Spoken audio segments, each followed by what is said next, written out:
Hey y'all, what's up? My name's Ashley Coyman. I wanted to take a little time today and talk to you guys about how I do dishes while I'm on the road since I don't use my sink in my camper. I know it sounds awful, but I've learned how to manage water differently. And when you think about bringing everything in that you need to use, you got to bring it out with you too. So, especially like gray water and stuff like that. So, I've found different ways to be able to do my dishes and make sure it's sanitary and my hygiene is good while I'm out on the road. So, let's talk about it. Okay, first of all, you'll see here the sink space is very small. So I've got some dishes here from this morning. I usually just leave it covered with this tray so that I can, have that surface area in the camper because I am on very limited surface space. So when I'm cooking a meal in here, I like this for my chopping board. And then I do a lot of food prep, like either outside, and I do my dishes outside too. All right, so let's take a look. In here, we have this little tiny sink space. It's really not that big. So here's some dishes from this morning's breakfast. And when you think about washing dishes in this little space, my bed's right here.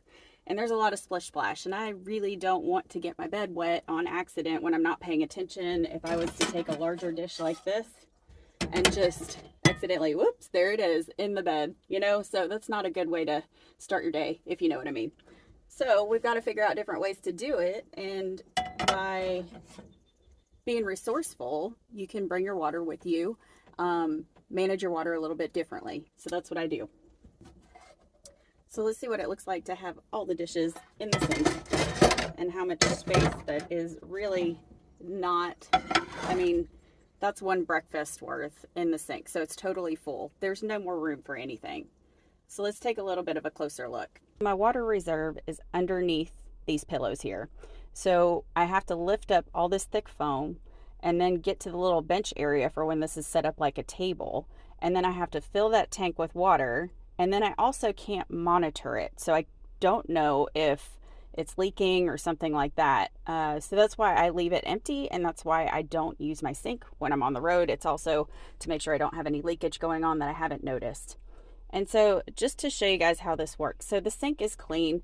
It's got some scuffs in there. It's just wear and tear. It's 40 years old. But I just wanted to show you what it would look like to do dishes in this little sink. So it does work, but we also have to think about what we're going to do with this water when it's done. So, there's a lot of things to think about in here. Let's see what happens to the water when I pull the plug.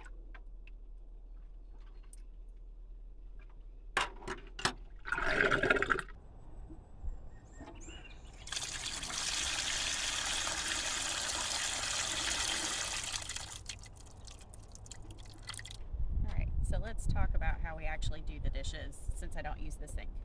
So I usually go with Dawn if I'm at a camping state park or, somewhere that you can camp and have the facilities and the resources to be able to dump properly. So I use Dawn when I'm at places like this, and then when I'm out in the middle of nowhere, I like to use biodegradable soap to do my dishes. So I use something like Camp Suds. So I have my little collapsible bucket. I have my little drying mat.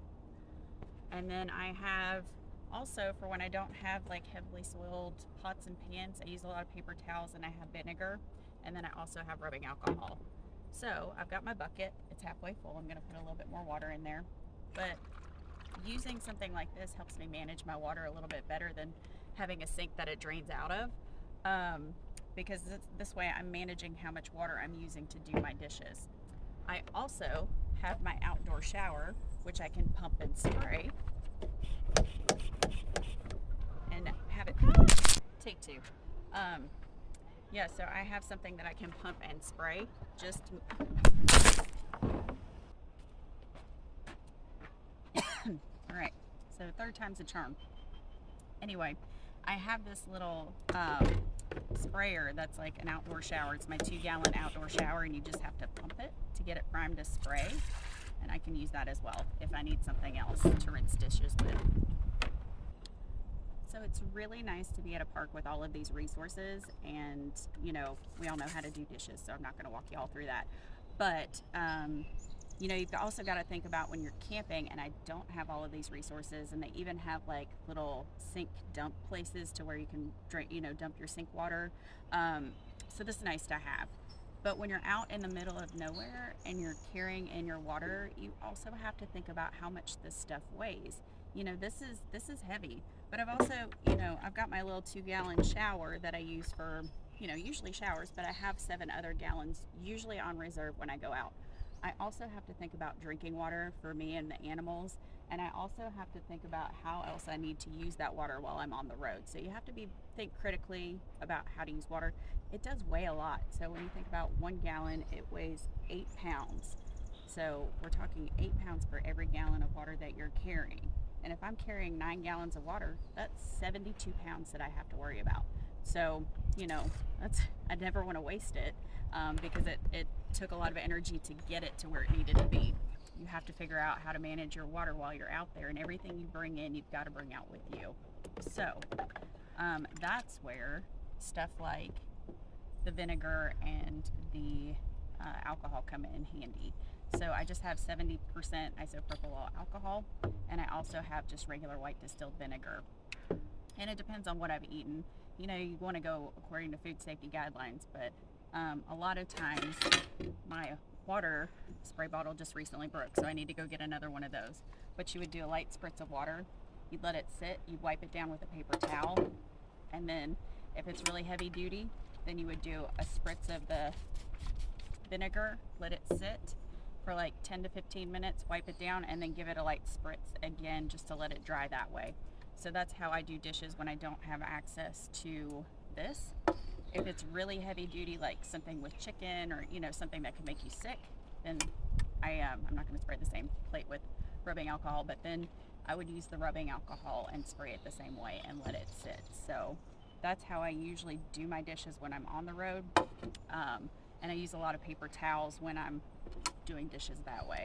So then I just throw the paper towel away versus having wastewater, and that works for me while I'm out there. Also, one of the ways that I deal with not having a full sink when I'm on the road, just to make sure I can wash my hands and stay hygienic, is these antibacterial wipes. So I got a whole bunch of these at Aldi's for like 50 cents a box when they still had them. So I have like maybe 12 packs of these still, but these are incredible. So that way you have something to wipe your hands with, and it works a little bit better than just regular hand sanitizer. Thanks so much for taking the time to watch this with me. Hopefully this helped y'all out and gave you some ideas on how to manage water differently while you're camping. And if you have any questions, please feel free to drop a line below. If you like this video, please like and subscribe, and I hope to see y'all down the road.